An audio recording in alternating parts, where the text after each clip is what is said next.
Hello, everybody. Right, I think we're moving. I think we've got everything going. Yep, music's on.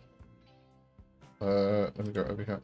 Richard and Tetrasloth. Hello, hello. Welcome. Sim, Andrea. Hello.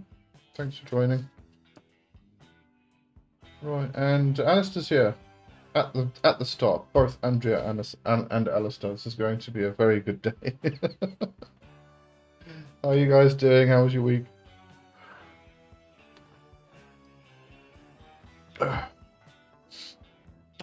For anybody new, because I haven't seen Tetrasloth here before, this is just a get-together, gathering of witches. No specific topic in mind. If you've got anything you want to query, ask, get a different perspective on, anything like that, just put it in the chat, and we'll have a chat.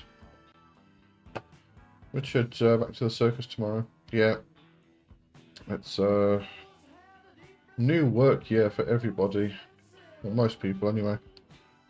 Considering what it is, winter holidays here, so it's been nice. That's good.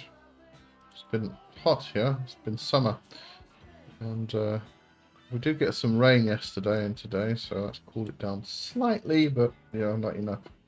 It's now humid. Subtropical weather. That's what happens. Right, what's happening? Who wants to talk about what? And where did my internet go? Oh, there it is.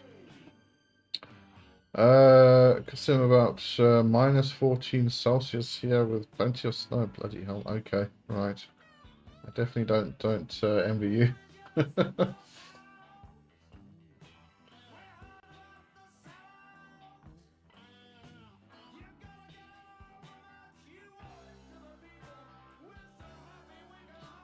Andrea, my wildlife pond is frozen solid. Well, it's got to freeze at some point.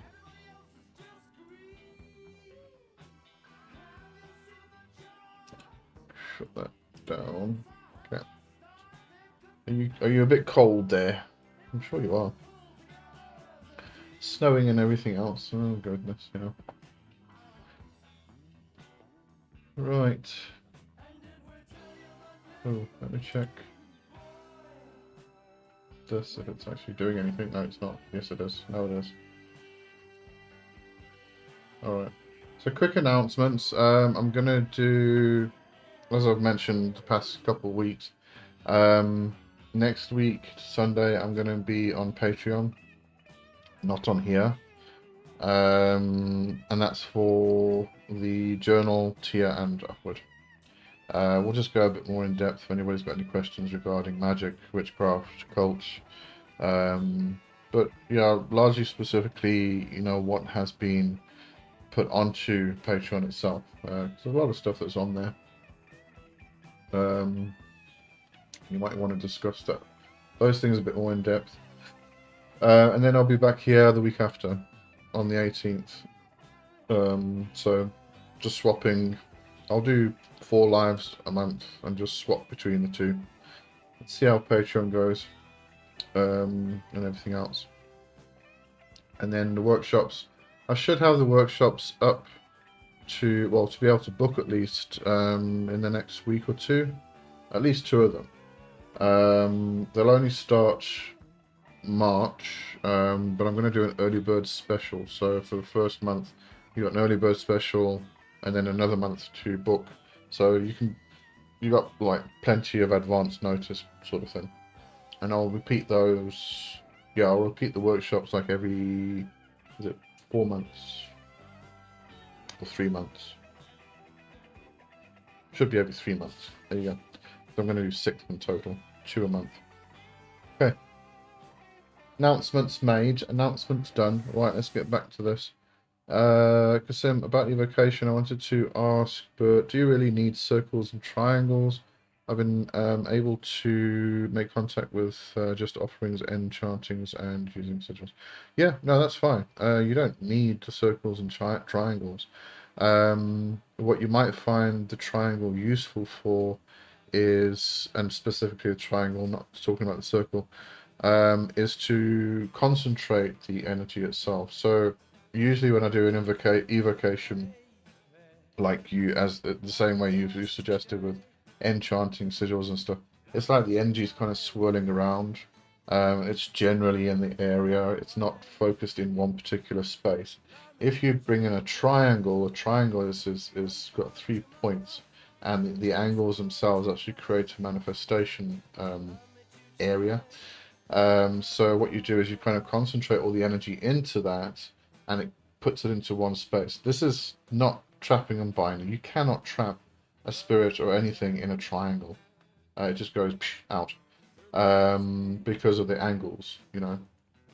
It just goes straight out of the triangle. Anyway, so you bring it into the triangle, and it just focuses the energy, and it's a bit more concentrated. So it's worth experimenting with. You don't have to do it, but it's worth experimenting with.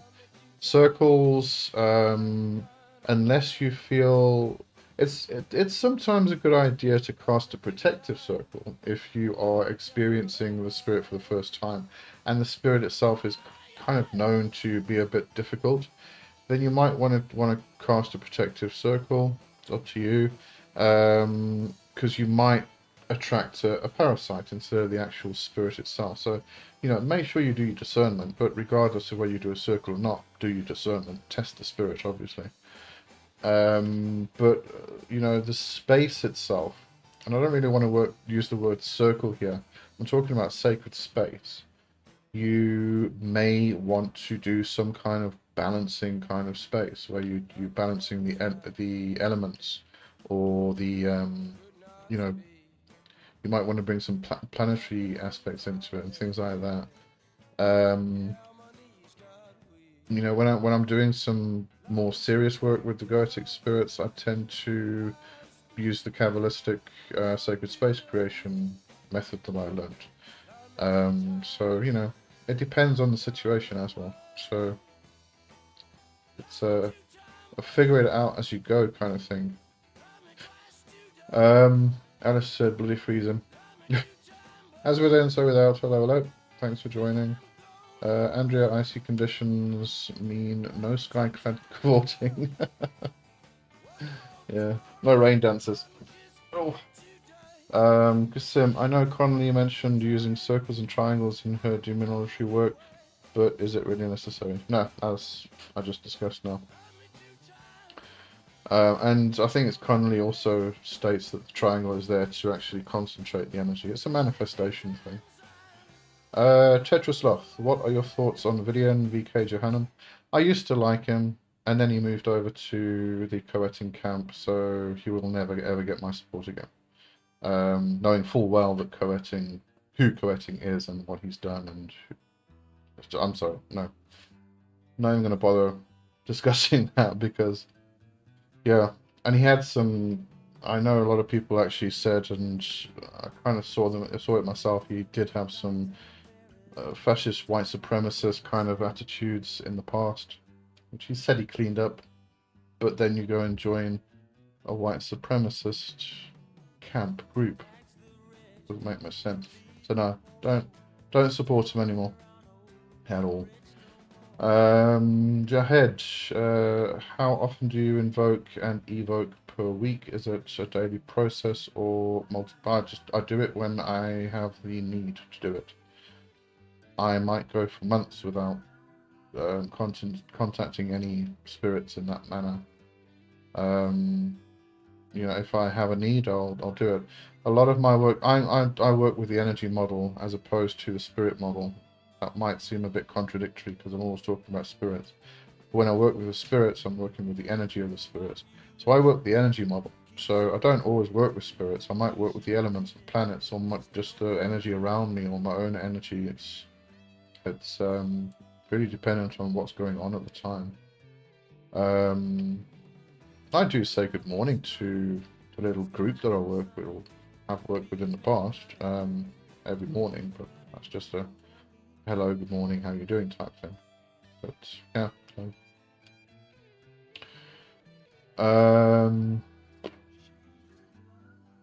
Andrea. Oh, and hello, Jahed. Jahed. I don't even know if I'm saying your name correctly, so just correct me if I'm not. Hello, thanks for joining. Didn't see you here before. As with and so without, does anyone know of a good source to begin practicing yoga? I would actually suggest Swami Satyananda, no, Swami Satyananda Saraswati, yes. Not the one that's connected to Devi Man, to, well, Sri Ma, which is Devi Mandir, I think.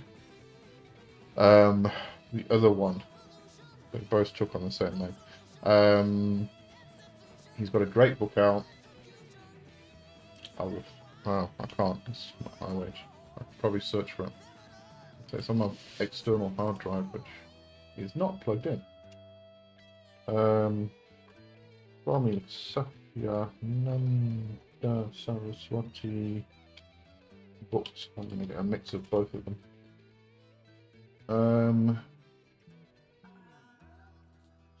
Wasn't that one? Wasn't that one?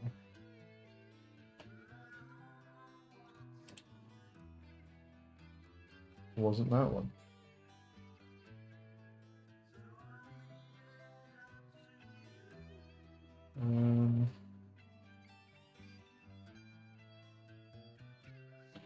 So lots of books on yoga, but it's none of the ones I'm looking for.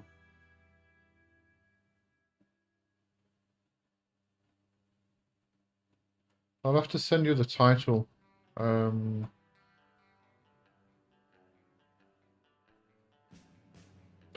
it really, yeah, I'll have a look for it and send you the title, because it really is a great book. It kind of discusses Raja Yoga and Hatha Yoga and everything else, and then it gives you an actual program. And it splits it up into how busy your day is, like a 15-minute program, half an hour program, an hour program, depending on what you can fit in. So it's really, really good. And it's discussion and exploration of how yoga is supposed to be done, not this pursuit of the Western yoga is for fitness, because it's not. So yeah, I'll send that to you. Tetrasloth, I've been looking at to self-initiating to Clipoff, and his name has been coming up repeatedly. What alternatives should I explore? You're going to be very disappointed on my channel in regards to all of this. I do apologize for that. Actually, I'm not sure if I do. I do not follow the idea of the clip-off because I have a more traditional view of Kabbalah, Jewish Kabbalah. And the clip-off has absolutely nothing to do with it. It really is... Clip-off is illusion. It's the shell, it's the skin, it's the husk. And all of this is the clip-off. It's the stuff that we deal with every day. And spiritually, in an occult, magical format, we're trying to get beneath that. We're trying to get beyond that. We're trying to get to the underworld. And to get to the underworld, you've got to go beneath the shell, beneath the skin, And so if you stay on the surface, in the skin, you're staying in the Maya, in the illusion. And what people in the Western left-hand path traditions have taken as being this whole clip-off got nothing to do, absolutely nothing to do with Jewish Kabbalah. It stems and sprouts out of Hermetic Kabbalah, and it's just taken this whole route that is very appropriative and don't really like it myself. So if you still want to pursue that, I can't help you because it's not something I would explore myself or suggest. I did make some contact with a few Goetic spirits without offerings, just to make contact and get a feel. Is that okay to do? It's a bit of a sticky area because a lot of people, and I'm sort of one of them. A lot of people will say you don't want to call the spirits just to kind of see what it feels like. You call them to do some work. But at the same time, when you're starting out, you need to learn, and in order to do that, you need to call them, even if you've got no reason to call them. The reason you're actually calling them is to actually learn and learn discernment and everything else. So you take that kind of approach. Um, yeah, it's okay. That's okay. Um, Castle, hello, Castle. I haven't seen you in a couple of weeks, I think. Um, and Lady Caperis here? I didn't see Lady Caperis. Oh, there you are. Hello. Thanks for joining.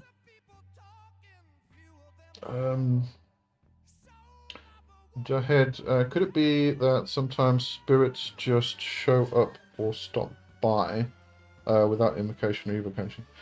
I'm going to actually say no here. I do think that there are particular spirits around us often, and you might find that they kind of pop up every now and again, or they try to grab your attention for a particular purpose. But I don't think it's that kind of like, popping by or stopping by. I think what often happens is our attention is brought towards them, and therefore we attract them, and they come to us. It's probably that's what's happening. And it might be a subconscious thing, you're just thinking about a spirit subconsciously. But your attention goes onto them where energy flows where attention goes. So, it's all there, therefore it will come forth. It's probably that. It's difficult to say. Tetra, in Kundalini Tantra, he mentions the requirement for a vegetarian diet, which scared me off. Yeah, the Kundalini Tantra is very it's a brilliant book, it really is, and the teaching is excellent. I mean, the other thing he suggests in Kundalini Tantra is to not do the work until you have a guru who can guide you through it, because if you do, you might end up with whatever, usually spiritual psychosis. But yeah, the vegetarian diet is part of the Hindu tradition. So if you're going to take that on in the format that he is teaching it in the book, and the full manner in which he's actually exploring it, then you would completely and utterly immerse yourself in that particular tradition, and it's the only way to kind of take yourself through it. But at the same time, as he warns, you need a guru. If you do not have a guru, do not do this work. I kind of took that and I did kind of simplify it. I took the simpler practices and methods from that and worked that, and it works pretty well. But you're not getting into the more extreme ascetic practices. It just makes it a bit easier. But yeah, I get why he's doing that, because if you really want to explore that, you have to immerse yourself in it completely. And it's a good way to practice any kind of path. You start exploring a new path, you should completely immerse yourself in it. You should become whatever it is, and explore it to its extremes. And then when you understand it, then you can start synchronizing it with other things. So it's a good approach. Alistair, Andrea's eating donuts. You two and your food, seriously. As with Enzo, without, I'm cool with being vegetarian, been thinking of it anyway, so that works. Do it slowly. Do you know people who have kind of like gone from their normal diet to just being vegetarian, and it can be such a shift to your system that it can actually be disruptive. Do it slowly.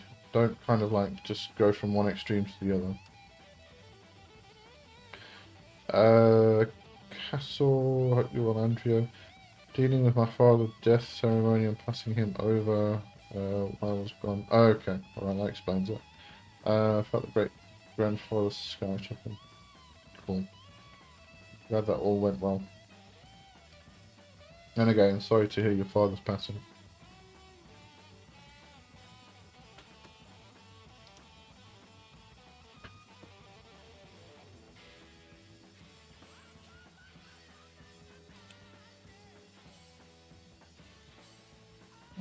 I'm going to see if I can find that book now that it's gone fighting him. Dorian Matthias, you're awesome, dude. Thank you very much. Thank you. Oh, I'm looking for books. Books, here we go. Wasn't that one?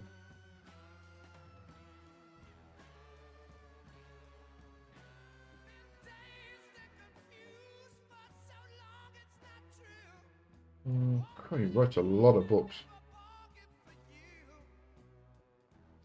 It wasn't that one either. Maybe it's a completely different author I'm thinking of. I'll find out for you, don't worry. I'll get it later.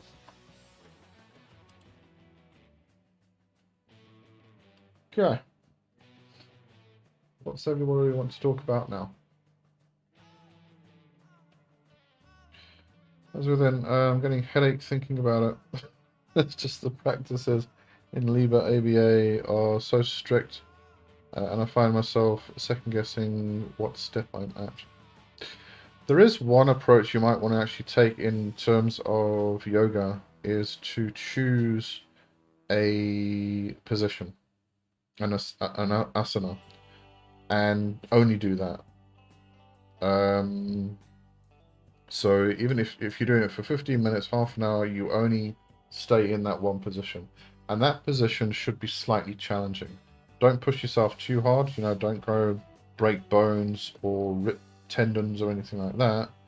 So give yourself a bit of a challenge with the asana, but only stick to that one.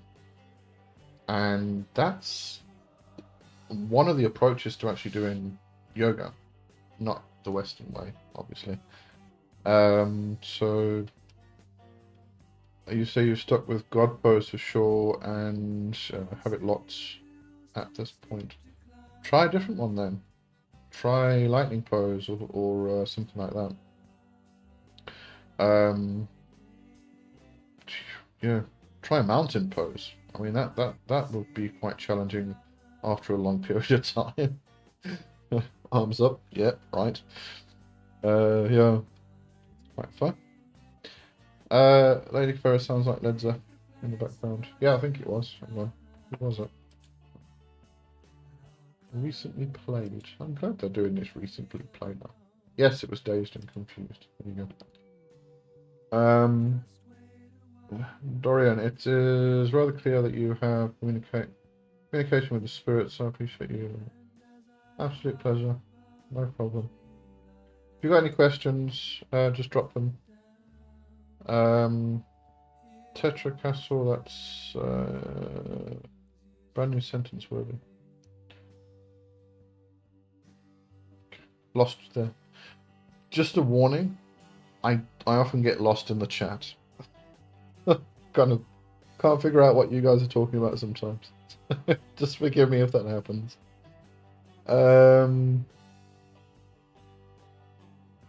As within, oh yeah, Thunderbolts is absolutely fucking insane. Yeah, it is. Yeah, right, I'm just making sure I'm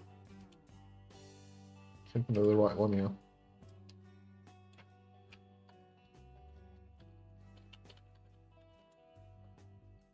Oops, no, that's not how you spell it. Oh yes.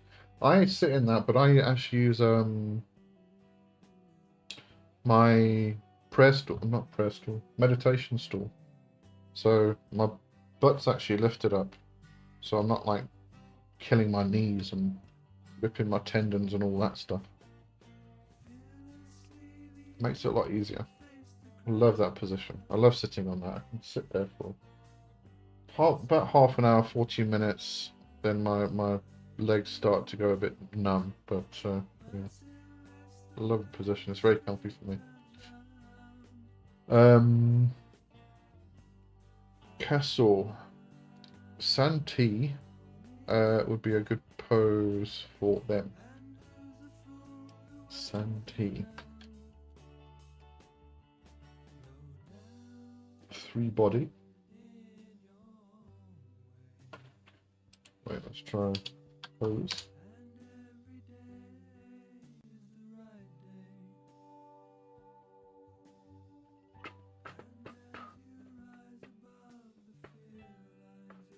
Oh, this is a 3 body posture. Okay. Which is a standing stance.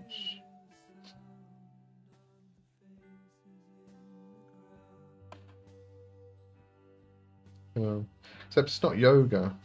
They're looking for yoga stuff. Lady Capera King Pigeon Asana. Dorian, what does the bull ring in the nose represent?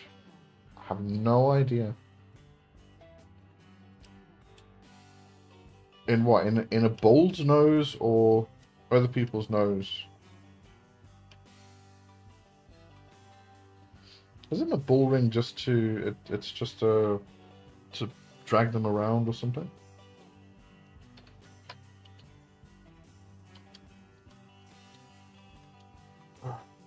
Where's the bull ring in the nose?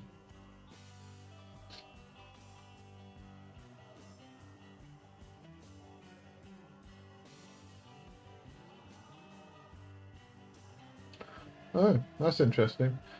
So it serves as a crucial safety and control device, leveraging the sensitivity of the nose to allow handlers to manage powerful, potentially aggressive animals by applying gentle pressure to guide them, stop them, or prevent attacks, ensuring the safety of both handlers and the bull. Okay, well there you go. That's something new. Jahed, did you ever join a magical order like Dragon Rouge or another organization? What are your thoughts on magical organizations in general? I did join one once, a left-hand path group, and it was interesting to say the least. Until the guy who started the group decided that he was going to start trying to control and drain everybody's power and energy.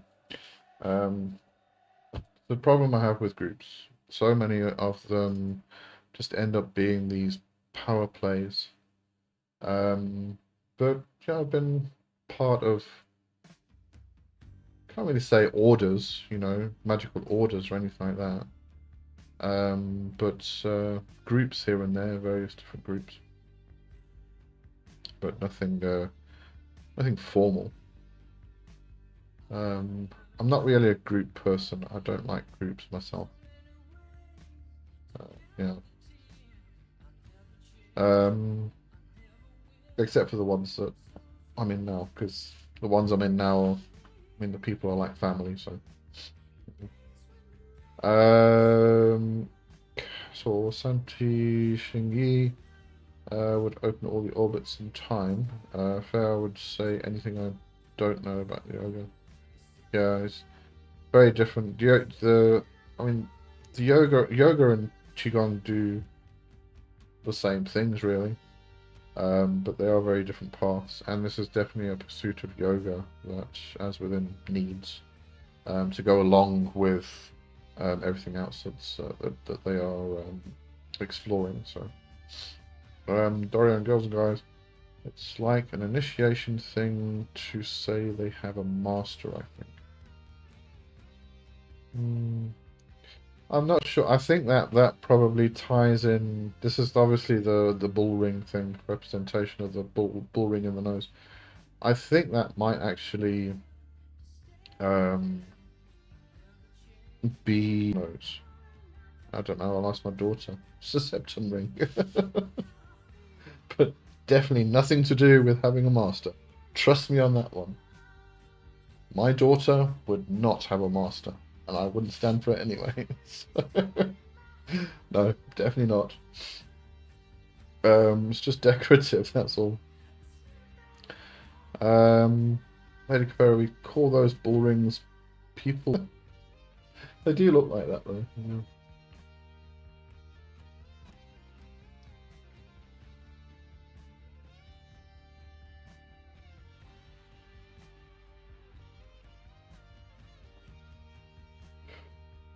Right then.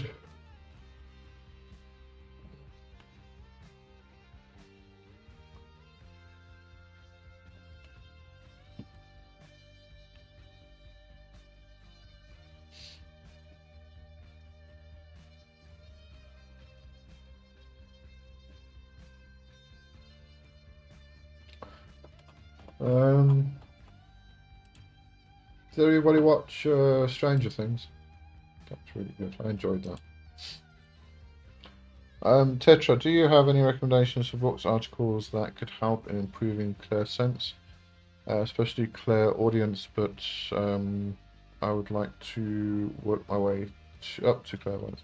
I would actually go with Matt Oren's Psychic Witch, because it really is about developing your abilities all round. I mean, it's not about becoming psychic, as in, you know, reading people's minds and things like that.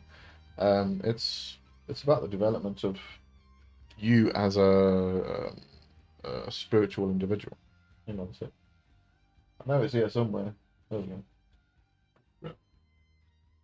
This is my Kerberos. By the way, guards my books. Some of my books. It's this one. Psychic Witch. Wait, was that backwards? I bet that was backwards. Hold on. Yes, it was. Hold on. I'm going to switch my camera. Can be disorientating for people. There you go. Switch the camera. All right. So, Psychic Witch. Back to the chat. Am I lagging? Am I doing the spinny thing? Anybody else besides Richard? Let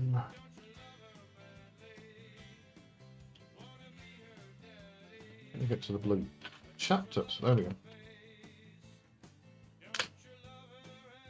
Why is that so brittle?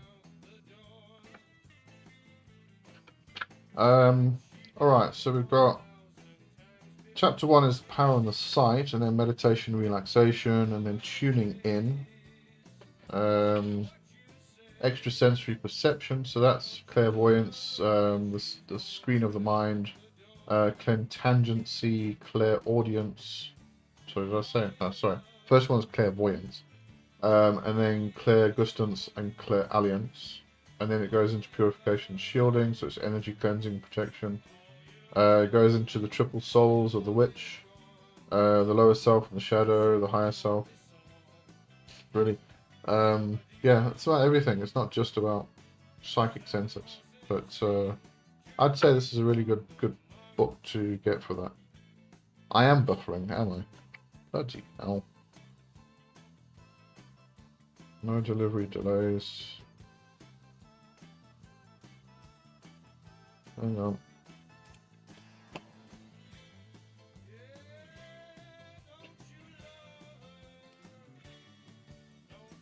Well, YouTube says it's an excellent connection, so I don't know.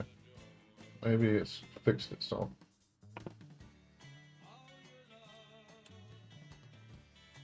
So I'm just going to carry on. That's okay with everybody.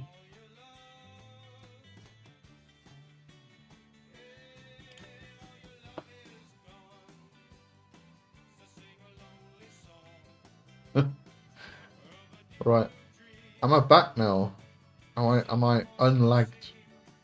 I don't even know if that's a word. But am I unlagged? Let's put this back.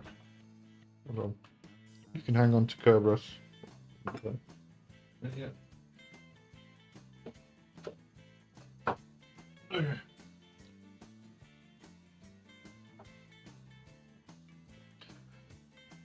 Alright, I hope the lagging stopped. YouTube says that my connection is excellent. So I'm just going to carry on and hopefully everything's fine. Lady Fair, rainy day here in Nevada. Oh goodness. And it's cold. Kerry, hello, and Happy New Year to you, thank you. Castle, I enjoy Stranger Things ending after all the BS. What BS? Which BS are we talking about? There were a lot of people talking bullshit, if that's what you're talking about. Yeah. As within, I'd recommend Lee as a teacher for those things, but I'm biased. Thank you so much. Richard, good book, would recommend. It is a very good book. Buffering, lagging. And Lady Ferris said you're good now so far. Okay, good stuff. So hope that carries on. Kasim, so when it comes to Patreon, did you say you're still hosting Covenstead every 2 weeks on YouTube? Yeah, so it's Covenstead now, and then next Sunday I'm going to be on Patreon. Sunday after that I'm going to be back here on YouTube. So regular same time, just different platforms, and I'll swap week to week. So it's basically going to be the first and the third Sunday of each month I'll be on YouTube, and then the second and fourth Sunday I'll be on Patreon. Okay, that's how it's going to work. If there's a fifth week in the month, fifth Sunday, I might take it off, or I might do something. I don't know. We'll see. Not that many, so we will figure that out as we go.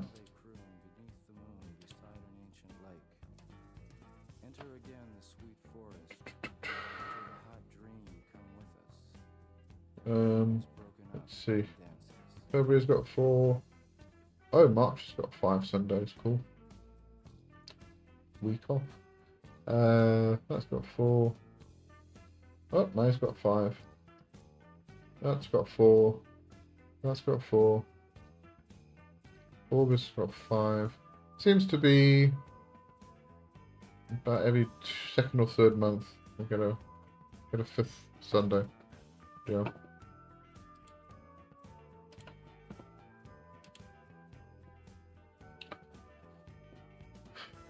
Right, I am reading a very good book at the moment, Ensouling the Effigy by Matthew Venus.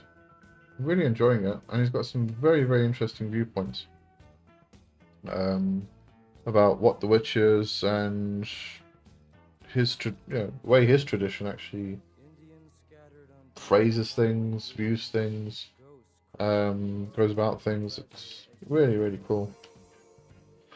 So I do encourage people to get that book. It's a big book. It's a very hefty book. It's like 600 and something pages. But before he even gets to the topic, he goes through a whole teaching of what witchcraft is, the history, the worlds, the soul of the witch, everything. Because although I'm getting a bit sick of it, every single book has it. I understand that it's necessary because we need to understand how the person languages things, how they interpret it, how they interpret various concepts and words and stuff, and so you can actually understand what they're trying to teach you. It's just exhausting that every single book you get now has to teach you the history of witchcraft and go into the witch trials and I don't know. Because then. So it's the first Sunday and third Sunday. So I had some audio. Yes. Yeah, I'll be on YouTube. Yeah. First and third. Castle, hello Alistair. Hope you are well, and Lee is muted. I'm muted? Where are the feasts we were promised?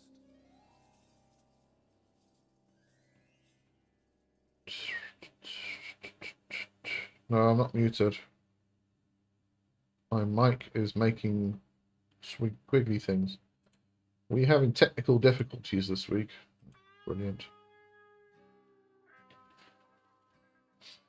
Okay. Let me know if anybody else is having problems.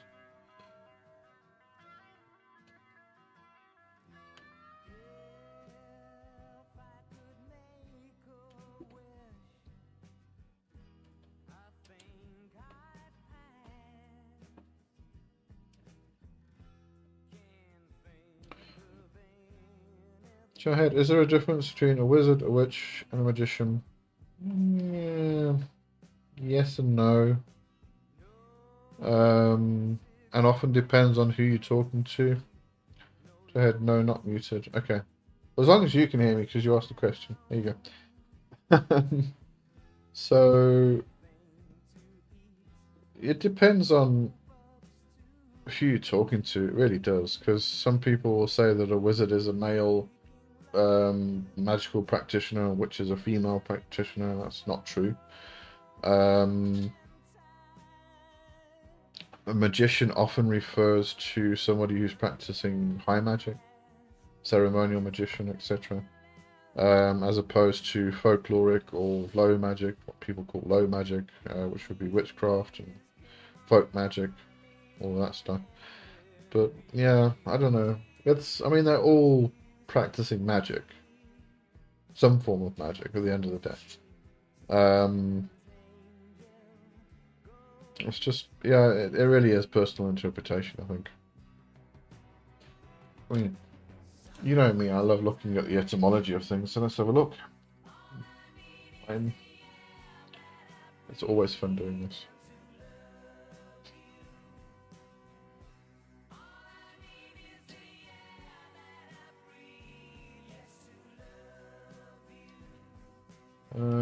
Alright, so wizard. Wizard, early first 5th century wizard, which means philosopher, sage, person possessing great wisdom. Often with a suggestion of use for evil ends, from Middle English wise, which means wise.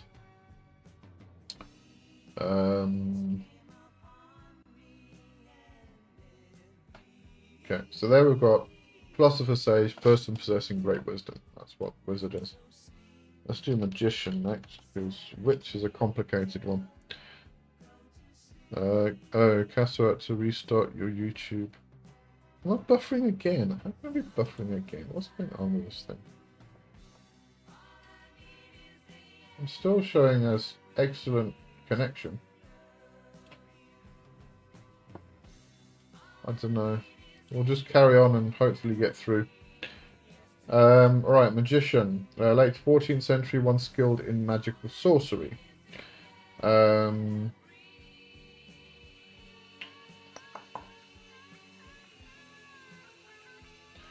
yeah, a wizard then becomes more of a philosopher. Magician becomes more of a sorcerer, I suppose. Could put it that way. Witch, on the other hand, has a very, I'm going to say, long history. I mean, there's a lot of people that will say that witch, I'm one of them, who says that witch actually comes from the Anglo-Saxon weecher.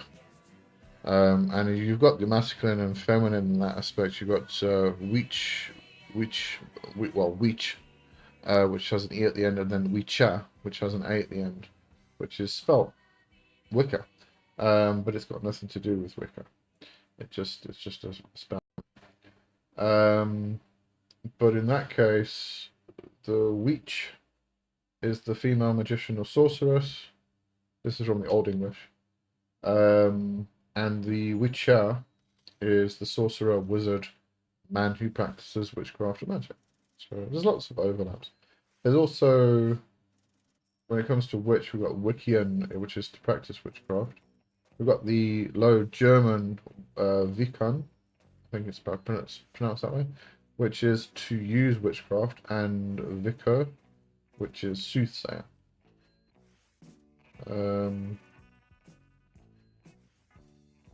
We've got Old English Weagle, which is divination, and Weeg, which is idol. You know, so we've got all these different roots to the word witch.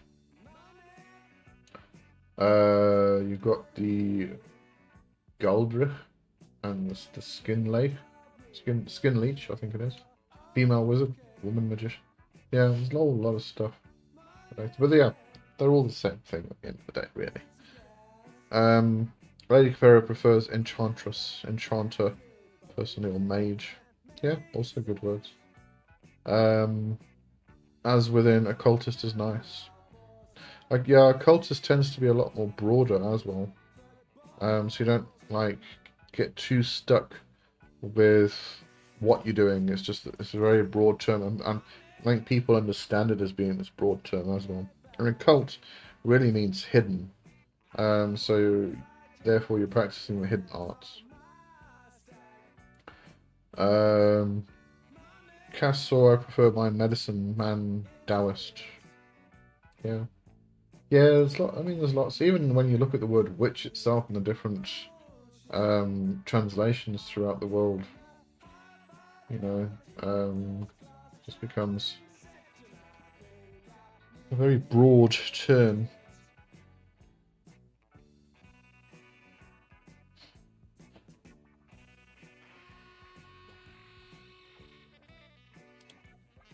I assume I'm not buffering anymore. Hopefully not.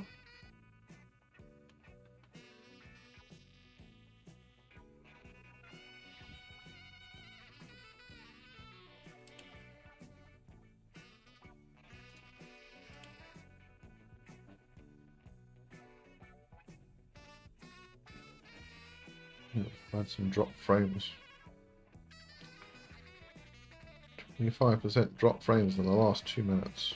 Goodness me.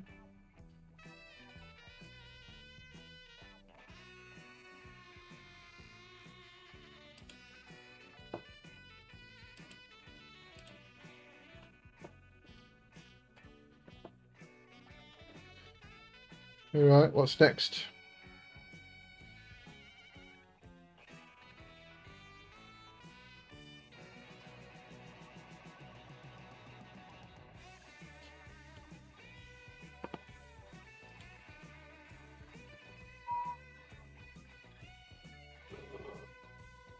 Oh, we got White Rabbit by Jefferson Airplane coming up. God, I love that song. Jayed, is a shamanism also a form of magic? Yeah. We could say it is magic. Interpretation of shaman or shamanka is really someone who straddles the worlds and does so in order to look after their community, heal their community. To be a shaman is a very community-driven thing. You know, you go and talk to the spirits on behalf of your community and heal your community through the spirits. You know, that kind of thing.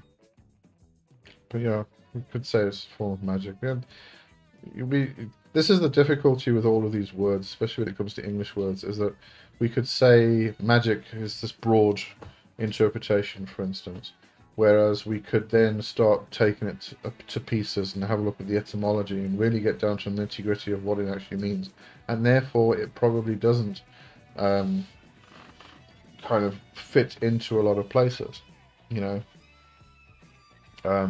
Is spirit flight or journey work magic? Yeah, but at the same time, no, if magic becomes this interpretation of the manipulation of energy. But again, when you're doing spirit flight, you could interpret that as manipulating energy. So it becomes very difficult to kind of like fit everything in. Okay, Lee, what would you say are the fundamentals to working with the spirits? First of all, the foundations, obviously, you know, make sure you've got your meditation going and you've been doing that for a while. You've got cleansing, you know, to do your wards, set up your wards. But mostly when it comes to spirit work is doing discernment, testing the spirits. You've got to do that. You know, you've got to know whether you're actually working with the spirit you want to work with or some imposter or parasite or something, because that just wastes your time. But trance work is very important. I suppose in terms of fundamentals, respect, honor, you know, all of that stuff as well.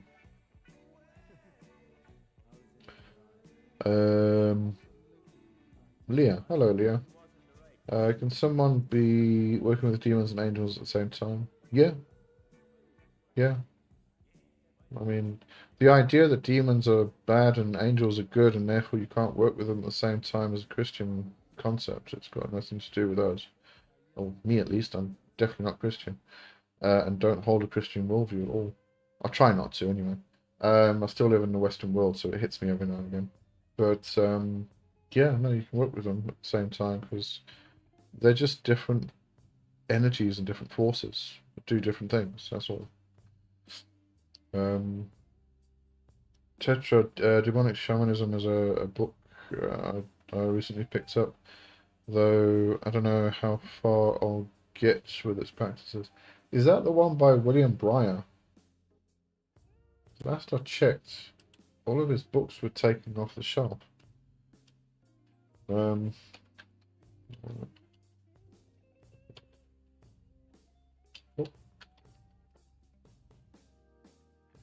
maybe they're back again, I don't know. We'll have a look. Yes, it is. Look at Amazon again. Because I was recommending William Bryer's book. There's two of them. There's Demonic Shamanism and there's... I'll find out now. I've got both of them in my Amazon Kindle thing in the jobby. But yeah, the books weren't on Amazon anymore. They were taken off for some reason. Yeah, William Bryan. Yeah, they're still not on sale. I wonder why. That's really weird. Because it was Demonic Shamanism and Demonic Dreams. And they're really good. I enjoyed them. I thought they were great. Oh, you picked up digital. Okay, yeah, well, that makes sense because they're not on sale anymore. You can't get them. Yeah. As with then, if you enjoyed Demonic Shamanism, I'd highly recommend Goetia Pathworking by Corwin Hargrove. I believe it's also, yeah, Corwin Hargrove. That's pretty good. That's more pathworking. Demonic Shamanism is actually... It is shamanism. It's kind of like it's modern shamanism. Let's put it that way. It's like taking core shamanism and adding a demonic element to it, or demonic. My words today. Adding a demonolatry aspect to it. So it's kind of like Hana crossed with Connolly, if I can put it that way. Yeah. It's about journey work and making a drum and riding the drum, I think, and all that stuff. But yeah, it really is your core shamanic aspect.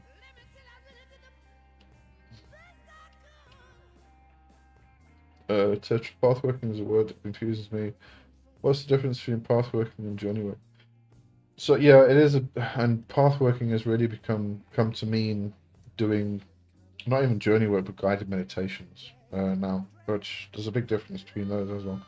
But journey work is pathworking. You have to do journey work, or what you might call spirit flight, or witch flight, something like that, in order to do pathworking. Pathworking is kind of like, it's difficult to explain. Pathworking is kind of like taking you from one point to another point without leading you there. And it's about your experience there. You're not guided. You are sent to this place, you do something, but you're not told what to do. You then hop on over to this one, so you go along the path to that one, and you do something there. So it's an experiential thing rather than a guided meditation where you're told where to go and what to do and what to say, right? And then you come all the way around and you come back to the beginning. Pathworking is very different. Pathworking, you immerse yourself in the path, and it originates from Kabbalistic method of actually moving from between the Sephira, moving along the paths itself. That's where pathworking originates from. So it's going from one sphere to the other sphere along a path, which is the pathworking itself. If that makes any sense. Not sure if it does. Yeah, so when it comes to angels, do we look at them through Catholic point of view? I started studying a bit of occultism history, and I see lots of demons come from pre-Christianity gods and spirits. Definitely pre-Catholic. What about angels? Is there any pre-Christianity history for Jewish mysticism? You're gonna have the angels, the angelic forces, and this is where things again get very tricky, especially with the English language and in modern interpretations and stuff. If you're talking about archangels are not the same as angels, but nowadays people tend to call them all angels, which is actually incorrect. Um, you might want to actually explore some of William G. Gray's works. And I'm thinking specifically, um, not just Kabbalistic concepts. What's the As Within? What's the William G. Gray book? With where you explore the Sephiroth. It's not the Talking Tree because that's the past. Bloody hell! My brain is gone. Hang on, I'll tell you now. Let's see if I can beat As Within. Ladder of Lights. There you go. Ladder of Lights actually explores the four worlds of emanation in connection with each of the Sephira. So what you end up, yes, I got it before you. So what you end up with is one world of emanation which actually is connected with the archangels, and then another world of emanation which is connected with the angels. And when we talk about angels, I know people tend to view the angels as being these individual beings, like gods, like goddesses, etc., etc., etc., but they're not. Angels are collectives. They all have the same purpose, but it's a collection of energies which go towards doing something. And here we're not talking about helping you with money problems or healing your sore big toe, anything like that. Nothing to do with the mundane world, nothing to do with humans. In fact, if you actually go into more historical facts about angels, they hate humans. They would rather kill humans than actually work with them. And we're talking about these collective energies control the cosmos. They control the weather. They control huge, big, massive events that happen throughout history and stuff. So the modern interpretation of angels, I don't like it myself. I think it's incorrect, and it is very much Christianized in perspective and view. So that's probably what you're going to end up picking up, which is why I actually suggest William G. Gray, because he was a Western in a tradition magician, but he was very, very knowledgeable about Jewish Kabbalah and Jewish mysticism, more so than Dion Fortune and all such people. So I would really recommend William G. Gray in that regard. He's got several books out about, Kabbalah, and from a Hermetic Western tradition perspective, really.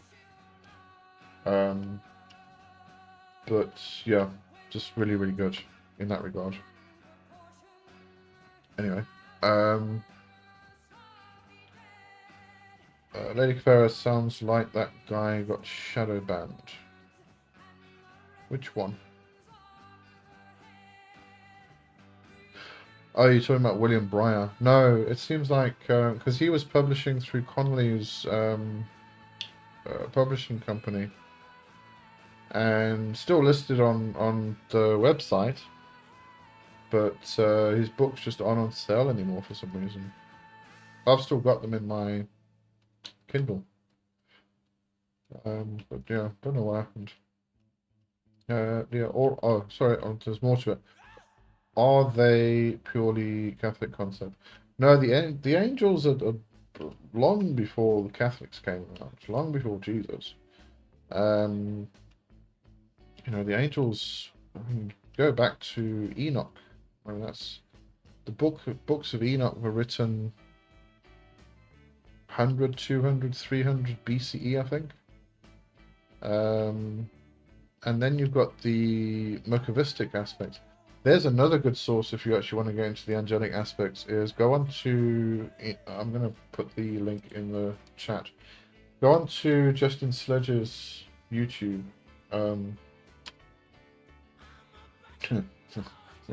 I've forgotten that name. Esoterica. There we go. And I need to actually catch up on this series myself. He did a series. He might still be doing it on the Merkava, which is one of the original. I mean, this is like I think probably pre Lurianic Kabbalah with the Tree of Life and everything that we know about Kabbalah now. This is pre that. This is before that. This is Merkavistic journeying, and did an excellent series on it. His channel's just brilliant. I want to learn more about history and stuff like that. Yeah, I'll put the, just in case you don't have it, there's the link to his YouTube channel. Go and have a look at that as well, because yeah, I mean this predates all of the Catholic stuff, long before.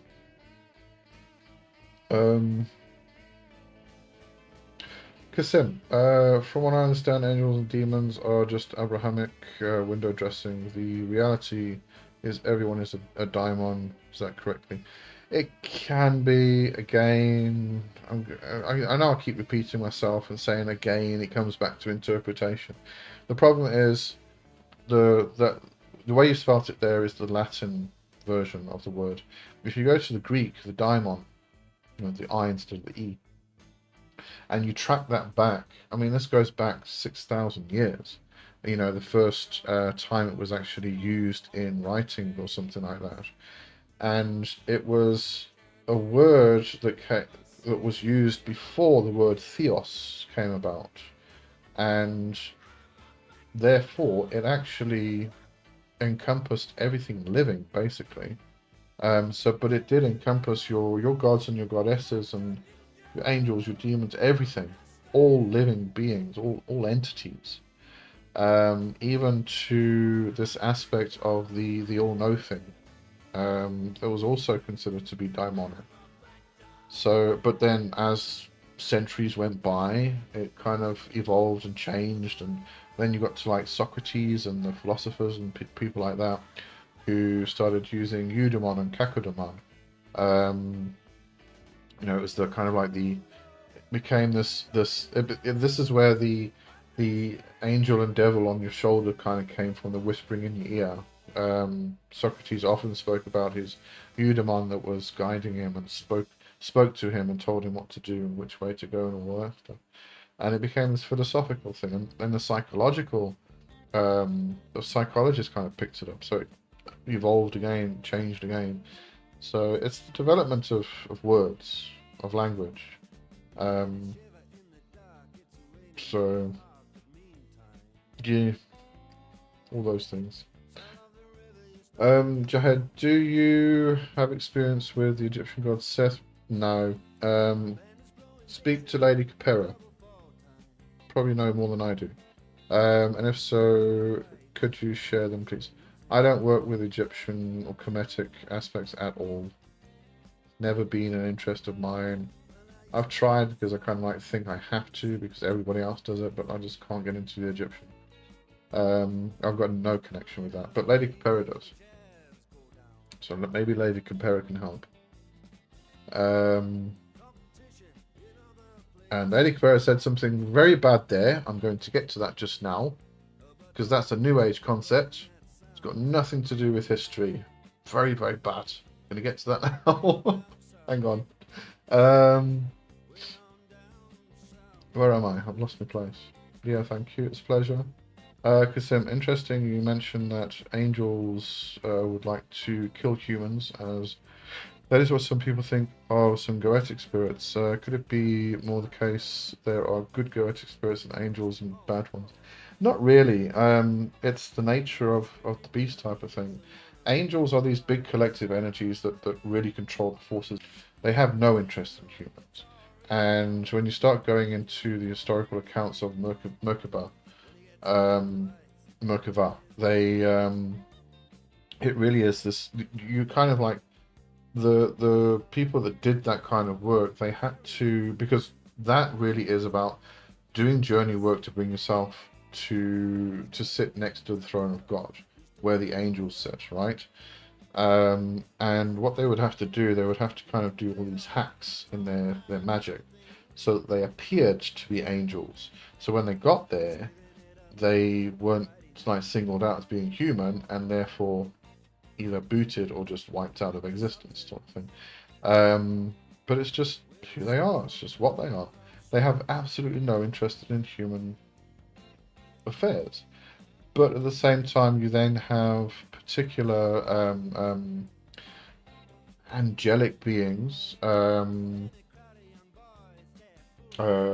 Hebrew, they're usually called malakim, which are considered to be messengers and the intermediary between humans and divinity.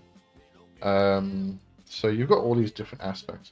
But then when it comes to the goetic spirits, they are often considered to be jinn, and the jinn are otherworldly beings, like fairies, for instance. They are this different class of entity of being, and therefore they're more interested in human activities and human life and all of that stuff, because they have society of their own. They have finances, and they have children. They live and die. They have religion. They have community. So they're kind of like more connected with humans in that regard. So just different types of beings. That's what it really is. It's not about good or bad or anything like that. It's just who they are. It's like a fire that rages through a forest. Is it good or bad? No, neither. It's destroying the forest, but at the same time it needs to in order for the forest to regrow. So it's not good or bad. It just is, and that's what we're looking at here, talking about. Lady Kafera, I would rather work with the World Tree Yggdrasil in the original form rather than Kabbalah. Yeah, the maps might be more pleasant, but I mean they're both the same thing at the end of the day. They are the cosmos. Okay, one would think the angels were always interested in us, considering the Nephilim. Well, yeah, see, they were the Grigori. They were the ones that were booted out of heaven, so to speak, because they kind of got interested in human women and thought they were hot. I can't say I disagree. And therefore they abandoned their station. They were just supposed to watch. They were supposed to watch the humans. But then they got interested in the humans. They started having happy time with human women, which birthed the Nephilim, the giants. But then they taught humans various things, which kind of gave humanity a quick boost, and that wasn't supposed to happen. So they were banished from heaven and thrown to the four corners of the earth. Yeah, but that's one particular form of angel, and that we could actually say are not angelic beings. They're more, Azazel, Shemyaza, all of them. Are they angelic or are they archangelic? Different types of beings. That's why I say the problem is everybody kind of takes this word angel and kind of just throws it at everything. It's this blanket term that we're now using, and it's not accurate. It's actually very similar to using the word fairy. We kind of like lump nature spirits and all of these kind of otherworldly beings into this identification of fairy, and they're not. You talk to an Irish person. Morgan Damley did a video recently, this past week, about this whole thing, and it's really interesting. You should go check it out. And you go speak to an Irish person about the sheep. They're not fairy. They're this type of entity, this type of being, this classification. But we just kind of lump everything into this idea of fairy, and we're doing the same thing with angel. So it becomes difficult, especially when you're trying to communicate like we are now. Dorian, thank you. 100% correct. Okay, thank you. Alistair, please excuse Andrea. She's been taken ill. Oh, goodness. Okay, I hope she gets better. Tell her our thoughts are with her. Alright, Lady Capera. Now, Merkaba comes from an ancient Greek, Egyptian. It does not. Meaning chariot of the gods. No, it doesn't. It has to do with the sound light body. No, it doesn't. This is an extremely new age concept. And they've just taken the Hebrew word Merkava and they've split it up and they've put Ka and Ba because that's Egyptian, and created Mer, which is this light thing. And it's seriously, it's a complete and utter new age concept, and it's got nothing to do with anything related at all. I'm sure I did a video about this recently because somebody was talking about it. Yeah, I'm sure I did, a short or something. But yeah, no, new age people, seriously. Kerry at Alistair, Andrew said, sending good juju for healing, yes. Alexis, hello. For me, angels don't seek to kill humans to make them suffer. They want to kill human ego that pulls humans down to earth. Without human soul, spirit will return to angels' realms for good. That's fine. That's definitely not my interpretation, but that's fine when it's yours. I mean, as I said, we don't have to agree on everything, and worldviews differ. That's what makes us all so interesting. But yeah. Jahed, is there a difference between the entities labeled as titans and the entities labeled gods? Yeah, kind of. It's the titans and got the words again. Olympians. It's the titans and the Olympians. You also got the primordial gods as well. So Zeus, etc., were the Olympians. Kronos, etc., were the titans.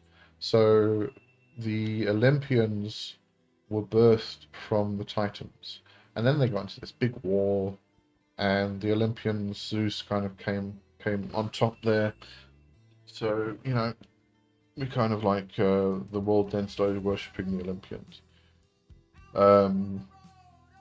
But the Titans are a bit more primal than the Olympians. But as I said, then you've got the primal gods, whatever.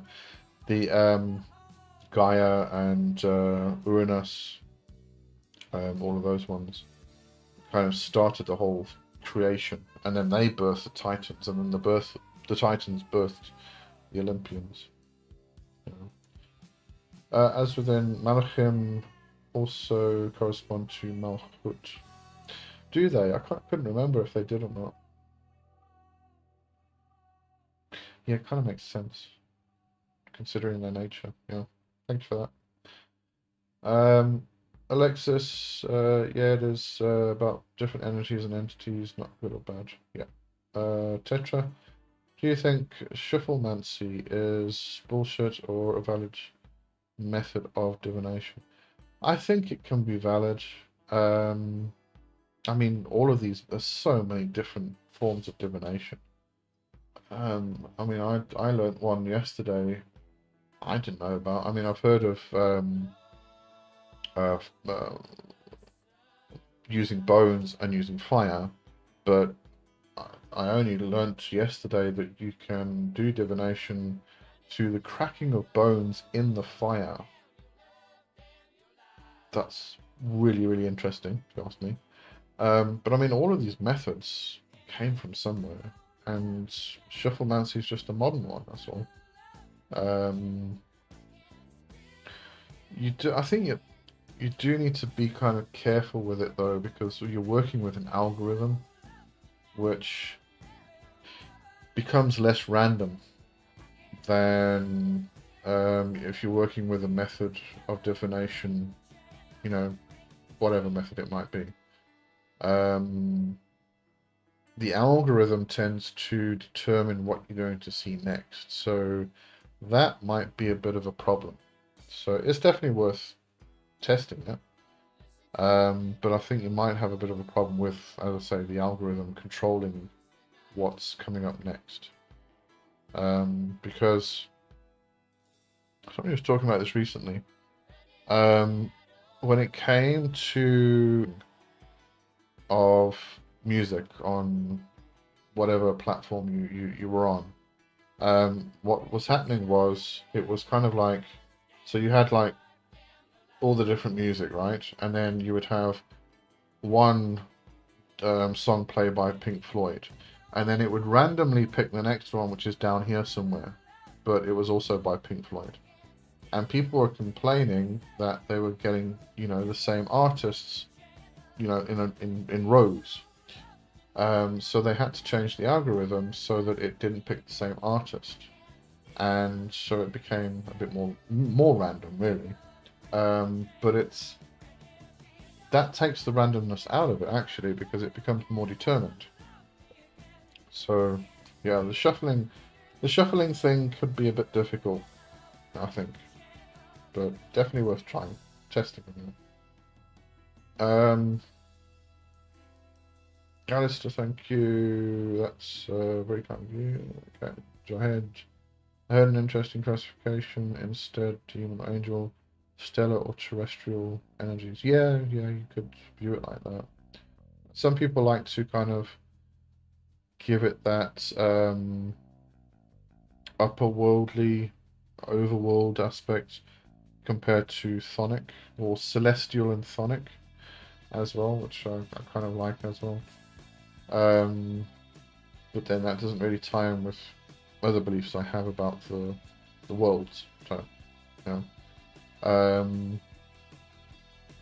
The one way I do like to kind of think of this is in terms of the intelligences and spirits of the planets.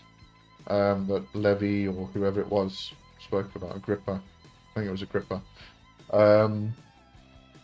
Where each planet has its intelligence and its spirit.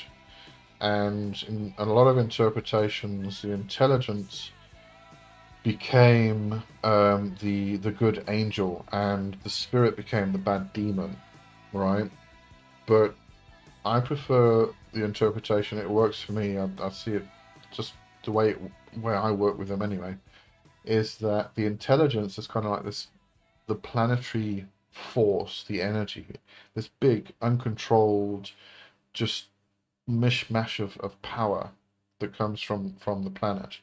Now, if you want to do something with that, you've got to channel and fine tune it in order to aim it at your goal.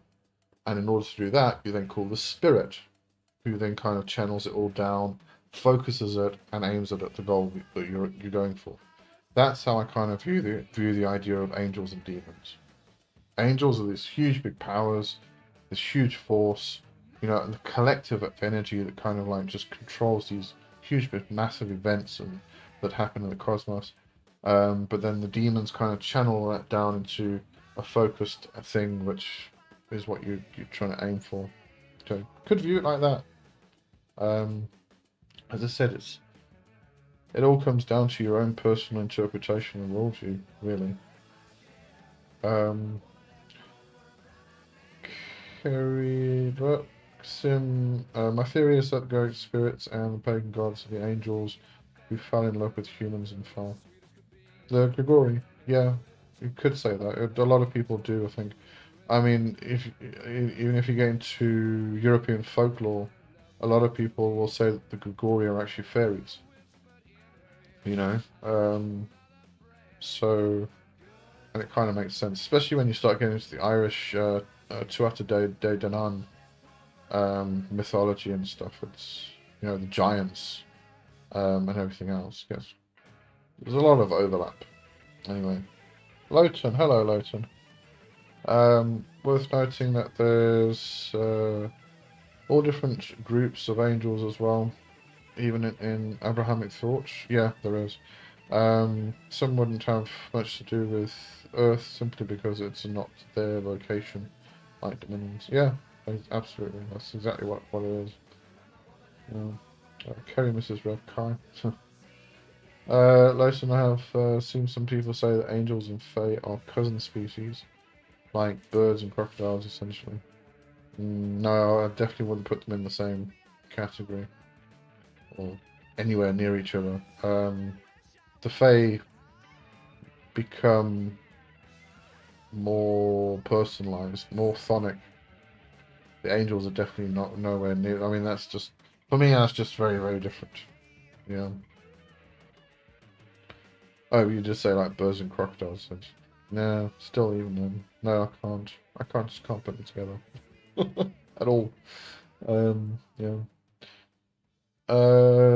Jahed, crazy question. Can a magician invoke the spirit of the coffee plant to energize himself? Oh yeah, yeah. Ability to benefit from a plant without physically consuming it. Yes, absolutely. From an animistic perspective, everything has a spirit, and so you can get hold of the spirit of the coffee plant, and this tends to be usually anyway is it's kind of like when we kind of view the animal spirits, for instance. We don't think of um, a horse. We talk about horse, the spirit horse. And it's very similar here. So you're talking about the spirit coffee plant, or coffee, or whatever the name is. And you can get hold of you can interact with the spirit of it. It's a spirit. Yeah, absolutely. Um, as within something that always confused me is the titles of archangels were like Abaddon as the angel of the bottomless pit, Choronzon, the spirit of the abyss, and Samael, the archangel of death, etc. It is extremely confusing. I have to completely agree with you there. I mean, then you also got like Metatron, who is said to be Enoch. Um, it's it's the human aspect of El Shaddai, but it was Enoch that was then taken up to heaven and became an archangel. Um, so you've even got that. It's very confusing. Um, and usually when we're talking about angelic names, there's the L or Ia at the end of the name because it's either receptive or active or passive, active or receptive, or to going forward, coming, giving or taking, that kind of aspect. Yeah, but yeah, no, all very confusing. Everything. Etc. Currently, I use random tarot generators online for divination, but I want to get into cartomancy. I found a book called. Oh yes, I like that book. I use that book, and I find it to be more fortune telling, which isn't what I want. When because 54 Devils is really about your playing cards. It's not your tarot. Um, but yeah, if you get into tarot, I would actually personally I would pick up the Rider-Waite deck and just go through the symbolism because it's amazing. The symbolism itself, just the amount of imagery that you've got in one card is incredible. And then you can also use the tarot as gateways to walk into the other worlds. There's a lot you can do with tarot. You can play it as a game, a card game you can do with tarot.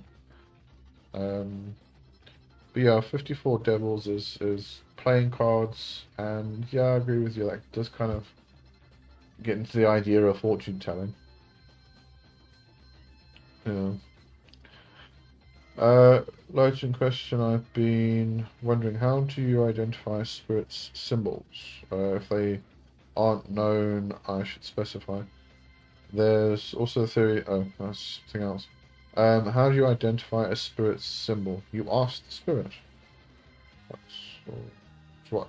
It's where they all came from. Somebody worked with a spirit. They asked to be given a sigil or a seal or a symbol to represent them, so that next time they go, they can both present the symbol, and then they know they're working with the spirit and not imposter or something like that. And then it made it into their grimoire because as a magician we keep our records, so we put it in the grimoire. And at some point in history, that grimoire was discovered and made public, and that's how we have the grimoires. Whether it was intended to be made public originally, probably not. But that's why people get so confused with the grimoires, because it's just notes that a magician took. But yeah, if it's a spirit that you haven't met yet, or you can't find anywhere in anybody else's research, then ask it for a symbol.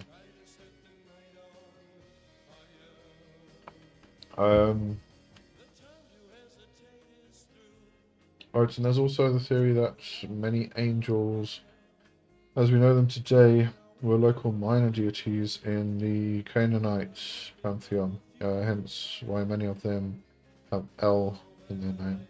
There's that, yeah. Can't say I completely disagree with that either. Carry out light, and I thought their name held power enough for summoning them. It does.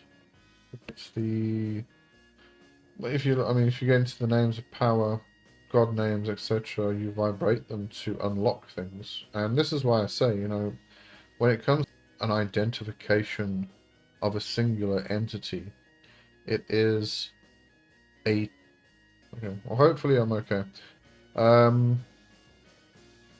So what I was trying to say was, you have the angelic name, right? So you don't work with the angel because the angel is a collection of entities. You work with the energy, the power, the force that is that, and you use the angelic name to unlock as a key to unlock that energy so that you can come through. That's why we vibrate angelic names. So I'll give you an example. Let's just go to moon. No, we won't go to moon because the moon didn't have a proper wheel. For instance, there are no owls in there. You go look for something and it just won't give it to you. As much as you beg and plead.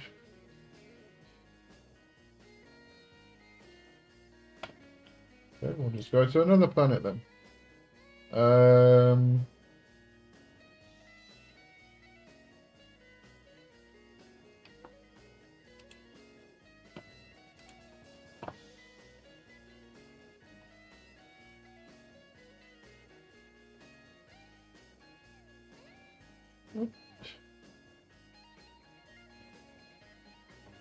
Oh, here we go. So, like the name Azrael, it means help of God. It's a meaning. It's it's just someone's language. Instead of saying Azrael, you would say help of God. But it's not actually a entity's name. It's just a term. Anyway, I can really explain it, I think. I don't know if it makes any sense. Alright, now I've lost my place. Where am I? Yeah. Tetra. I can't buy tarot without my parents asking questions, so deck cards gotta do for now. Oh, okay. Well, eventually, when you get there, there's a hell of a lot you can do with tarot, I must say. Lowton, speaking of tarot, found a delightful little pendant recently of the Emperor card. Apparently there's a tower one at the shop as well, which I want to get if I can. Cool. It's not necessarily exclusive. Lowton, I asked because another synchronicity with Chemosh occurred recently. I found out, according to Jewish sources, he was apparently represented by a black star. Possibly a reference to Saturn or something like that. Oh, which is something reflected in my star sign placements. I don't know, you'd have to go explore that. That's a few rabbit holes to go down. As within, it's very important to understand one is not summoning the literal being, but the energy of that being. Yes, yeah, that's it. I mean, when you're working... Oops, shit. There's my candle holder. When you're working with certain entities, like Jinn, like the Goetic spirits, you're usually working with the energy of the being itself, but you can interact with the entity. If you're working with, and then if you go to archangels, same thing. You can actually interact with an entity because an archangel is an archangel. When you get to angels, that's a whole different ballgame. That's not a singular entity. Lotus and Saturn's connection was mentioned in the Jewish source as well, actually. Yeah, the Black Star usually gets referenced with the with Saturn. Found connections between myself and entities are found in synchronicities and with Chemosh. There is a lot of them. Yeah. It's worth exploring if it pops up like that.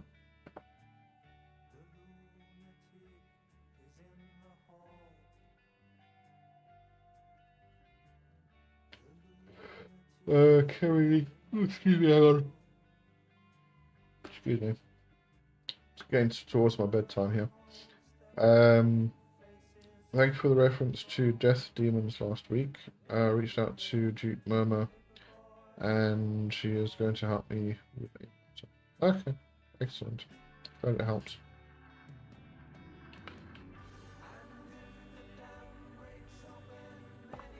Light and Genesis is another one that's been popping out to me recently for that reason. Yeah, they do. They tend to do that. They kind of just keep popping up everywhere.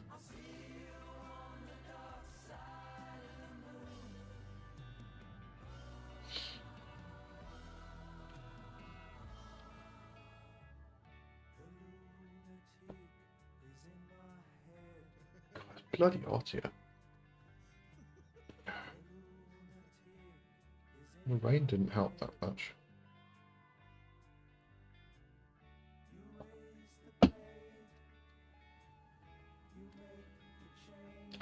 Right, what else can we talk about? Well, let's come back to the angels and stuff. Talk about witchcraft.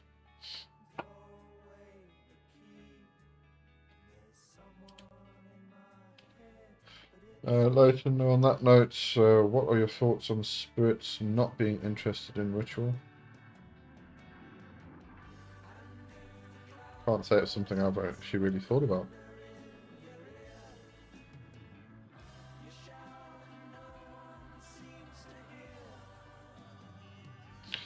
Yeah, I could see it. I mean, what's coming to mind is actually my pendulum.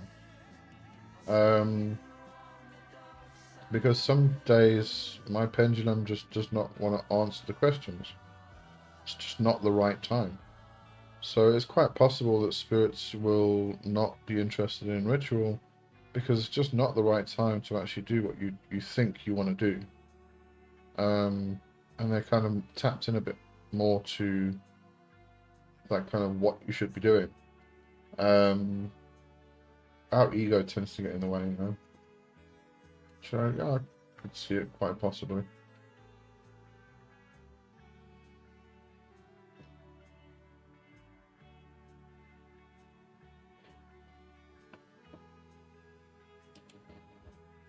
Kerry, I've been reading a lot on Reddit about Asmodeus seeking formal ritual for summoning.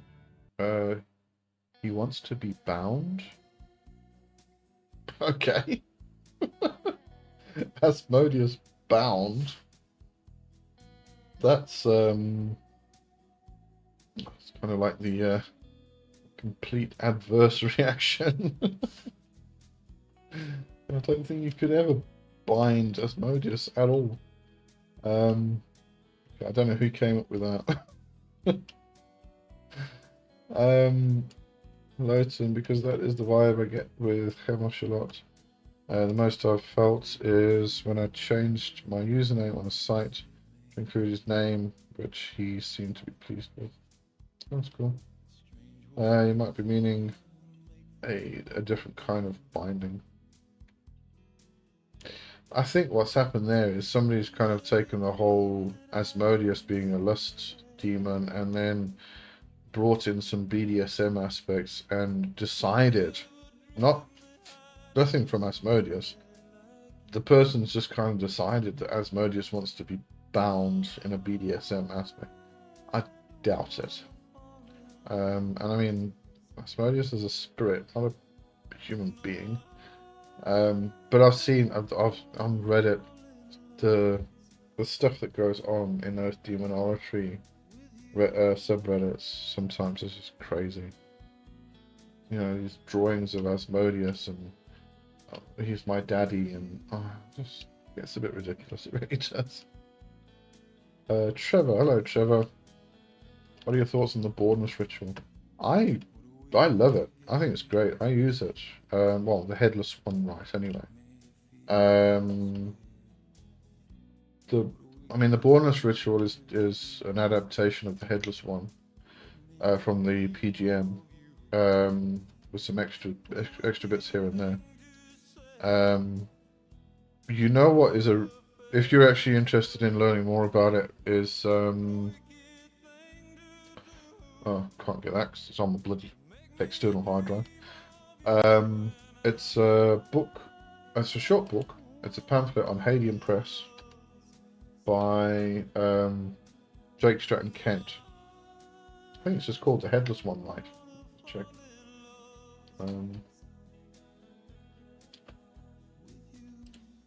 It's brilliant. It really is. What's going on here? Bugger off.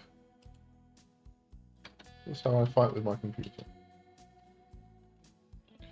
But yeah, I use it all the time. It's it connects you with. It kind of cools down your Holy Guardian Angel. Connects you, gives you a stronger bond when you're doing a rite and stuff like that. Lowton said Reddit as a whole is unique in its perspective. It used to be pretty good. It's getting a bit ridiculous now. Trevor, do you believe that it can connect you to a greater mechanism? Yes, I do. I do. I mean, the headless one is that aspect of ourselves, which is the connection between ourselves and divinity.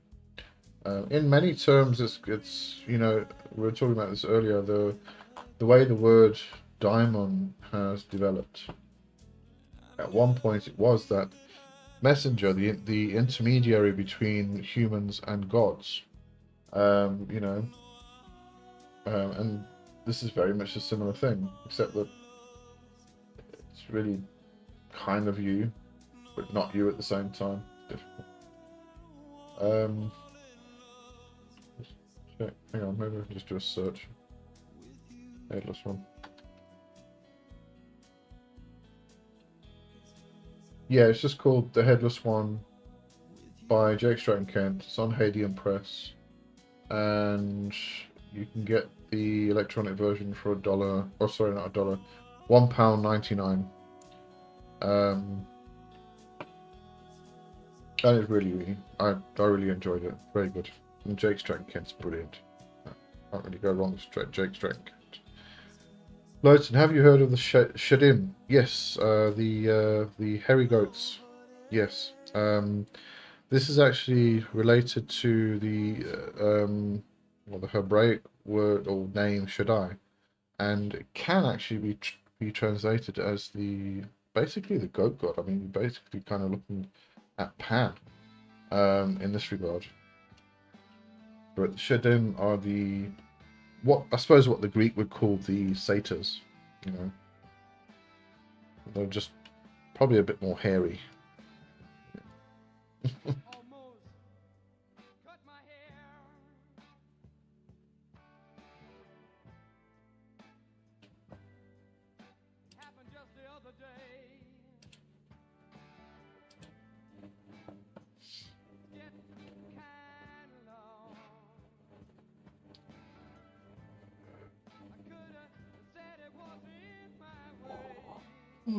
Excuse me, excuse me, excuse me.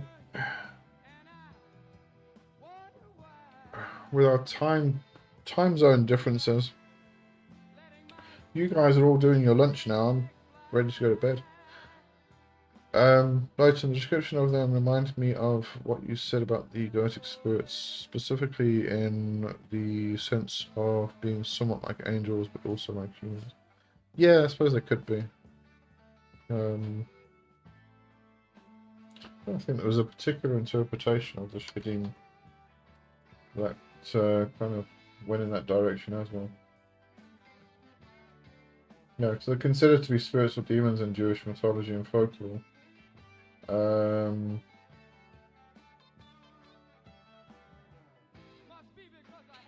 Yeah, again, coming back to various different interpretations by various different groups or people or groups of people. I mean, often described as malevolent entities, the gods of foreigners, or corrupt offspring of angels and humans, possessing human-like traits. I mean, these are all very, very different things. But they're the hairy nature spirits.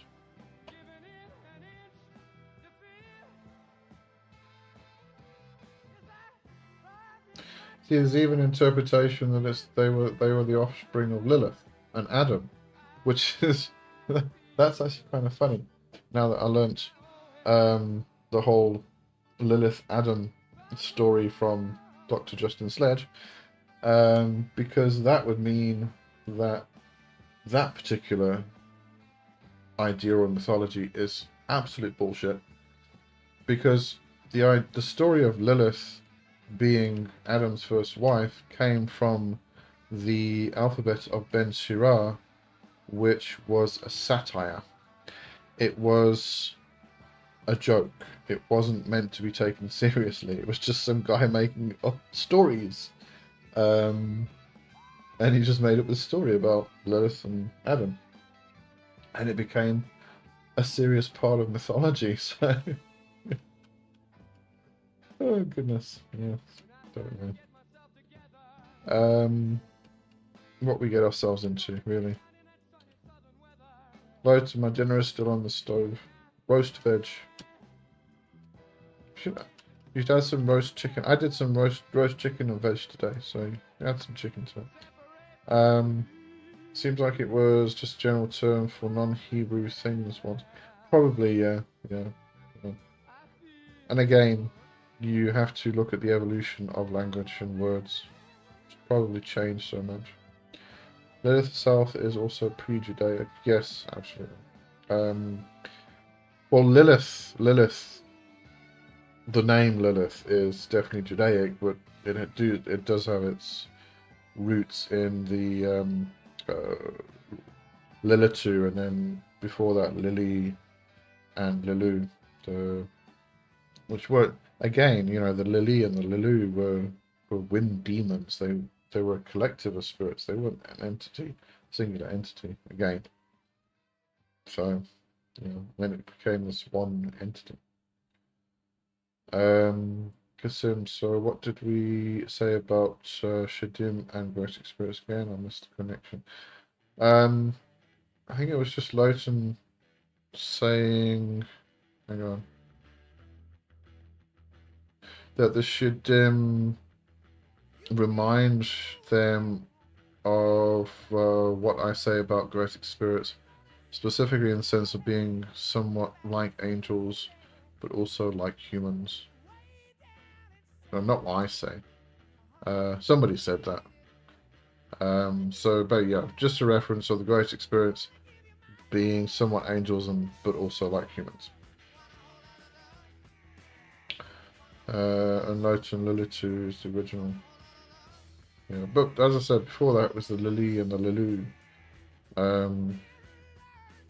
Their boss was Pazuzu. Carry on. Done for the day, loves. Have a good one. I'll see you next week. Well, not next week, unless you're on Patreon. So I'll be on Patreon next week. Listen, it was the ancient Hebrew writers that described them that way. Yeah, probably. Yeah, I'm going to start bringing today to an end. It's my bedtime, as I said. I'm going to get my beauty sleep. I'll get lots of it. So, for 10 more minutes. Anybody's got any questions?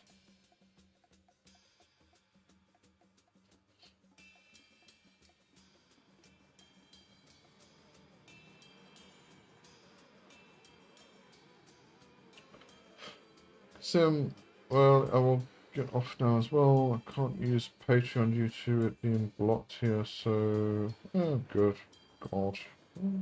Why places blocking Patreon? Really? Alright, well, have a good one. And, yeah, I'll see you in 2 weeks' time then.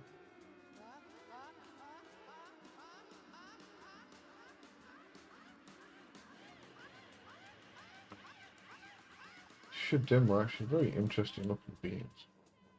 They have wings and stuff. Pointy feet. Oh, that's the shade, Asmodee.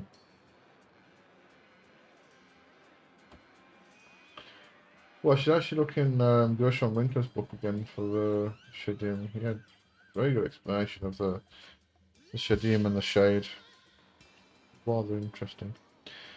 Trevor, you do absolute pleasure. Absolute pleasure. I have a lot to share from a deep spiritual journey, but I'm not sure if I'd like to do it publicly. Yeah, publicly, those kind of things you don't want to do it publicly. Right, so they do look like classical ideas of demons. Yeah, I guess somebody kind of had an image in their head.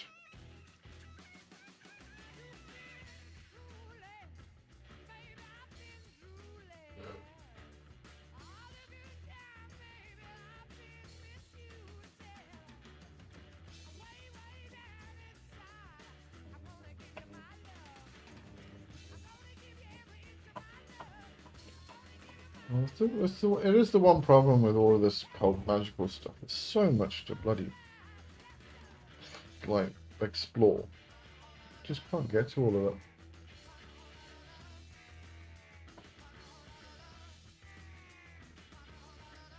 I'm actually going to be going in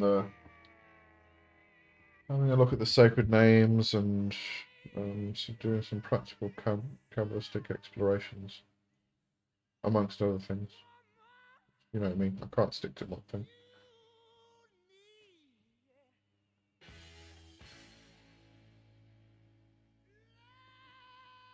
Well, I do like that one about the Shadim.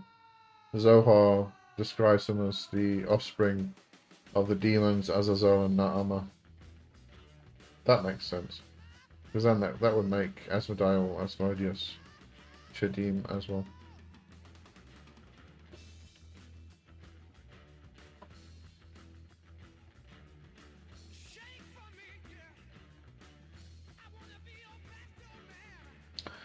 I'd love to do archaeology in Jordan. Oh yeah. Find out more about the Moabite culture. That would be very interesting.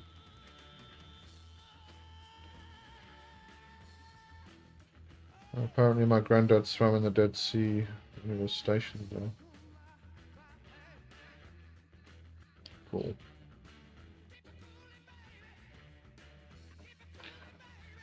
I think it's gone quiet. There's a lot of people disappeared by the looks of it. I'm going to say good night and wrap everything up. So unless you want to join me on Patreon next week, same time, same day, just on Patreon instead. Catch me there. Otherwise, it'll be 2 weeks from now. The 18th, I think it is. I'll be back here. Alright, so have a good one. I'll see you then. Thanks everybody for joining. early sleep tonight. No, not really. It's 10 to 9. I'll take an hour or so to wind down, and then I'll go to bed. Not that early. I used to go to bed at 10. Alright, have a good one. Cheerio, everybody.